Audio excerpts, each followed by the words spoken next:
The containment field hummed with pale blue energy as Elias Ward sat cross-legged on the cold metal floor, humming an off-key tune that grated against Commander Saran's sensitive feline ears. The human looked utterly unremarkable. Disheveled brown hair, worn clothing, and that infuriating smile that never seemed to leave his face. "Stop that noise," Saran growled, his spotted coat rippling with irritation. The other members of the Cathara, the leopard-like race that controlled this sector of the Outer Rim, had warned him about humans. "Unpredictable," they said. "Dangerous," they whispered. But this one seemed like a fool. Elias stopped humming and looked up with wide, innocent eyes. "Sorry, Commander. Just trying to pass the time. Your ship is quite nice, by the way. Love what you've done with the—" He gestured vaguely at the stark military interior. "Everything." Saran's tail lashed behind him.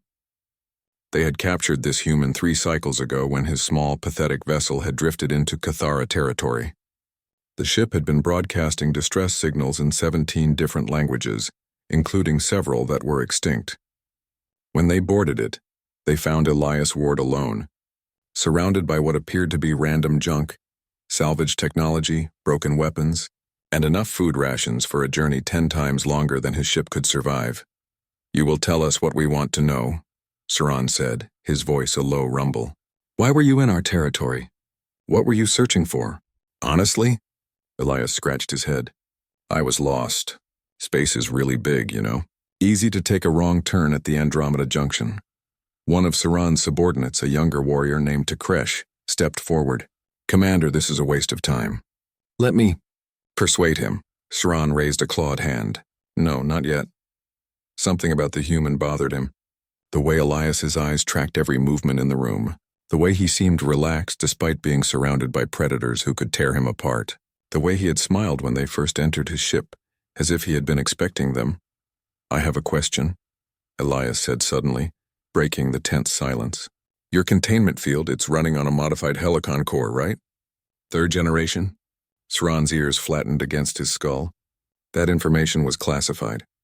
"How do you—" "Because," Elias continued cheerfully, "it has this very specific harmonic frequency, about 847.3 hertz, give or take, creates a lovely resonance pattern."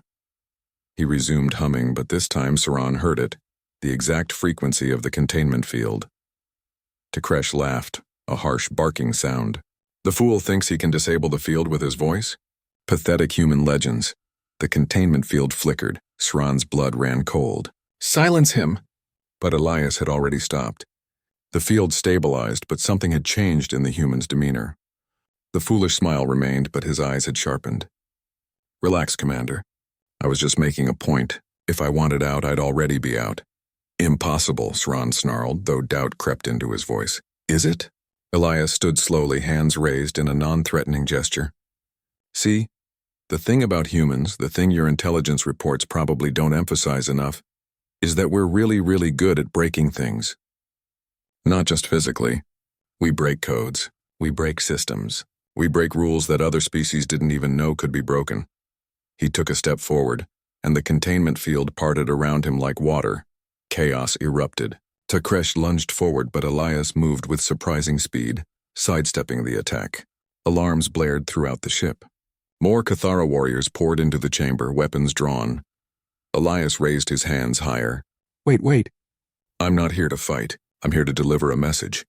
Saran, recovering from his shock, aimed his plasma rifle at the human's chest. "What message?" "The message," Elias said, his tone suddenly serious, "is that humanity has been watching. We know about the Cathara expansion into the neutral zones.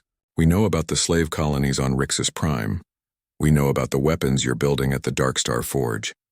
Saran's heart thundered in his chest. Those were the Cathara's most closely guarded secrets. "How?" "Because we've been everywhere," Elias interrupted. "In your computer systems. In your supply chains. In your communications networks. For the past 2 years, every time you thought you caught a foolish human wandering into your territory, you were actually catching one of us, and we've been learning, adapting, preparing." The color drained from Saran's face, or it would have if his spotted fur allowed such visible reactions. "You're spies. We're survivors," Elias corrected. "And we're really good at it. Here's what's going to happen. I'm going to walk back to my ship. You're going to let me go." And then you're going to take this data chip," he produced a small device from his pocket, "and deliver it to your High Council. It contains a detailed proposal for peaceful coexistence between our species." "And if we refuse?" Takesh growled. Elias's smile turned cold. "Then you'll discover what else we've been doing for the past 2 years. Every ship in your fleet, every military installation, every computer system, we're already inside. One command from Earth and your entire infrastructure becomes complicated." Sran wanted to call his bluff, but every instinct honed over decades of military service screamed at him that this human was telling the truth. The foolish act had been exactly that, an act. A way to make them underestimate him while he catalogued every weakness in their security. "You're threatening war," Saran said quietly. "I'm preventing one," Elias countered. "The Cathara are strong. Humans are adaptable. A war between us would be devastating for both sides. This is the better option. Trust me."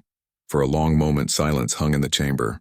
Then Saran lowered his weapon and nodded to his warriors to do the same. He approached Elias slowly and took the data chip. "You're a dangerous species," Saran said. "Only when we need to be," Elias replied, the foolish smile returning to his face. "Most of the time we'd rather just be friends." As Elias Ward walked out of the chamber, whistling that same off-key tune, Saran watched him go and realized a fundamental truth. The Cathara had evolved to be apex predators. But humanity had evolved to survive despite not being apex predators. And that, perhaps, made them the most dangerous species of all. When Commander Saran reported the incident to the High Council 3 cycles later, the Cathara began serious peace negotiations with Earth. They had learned what countless other species throughout the galaxy would eventually learn. Never underestimate a human, especially one who appears foolish, because behind that smile might be the mind that breaks your world apart, and the wisdom to put it back together again on their terms.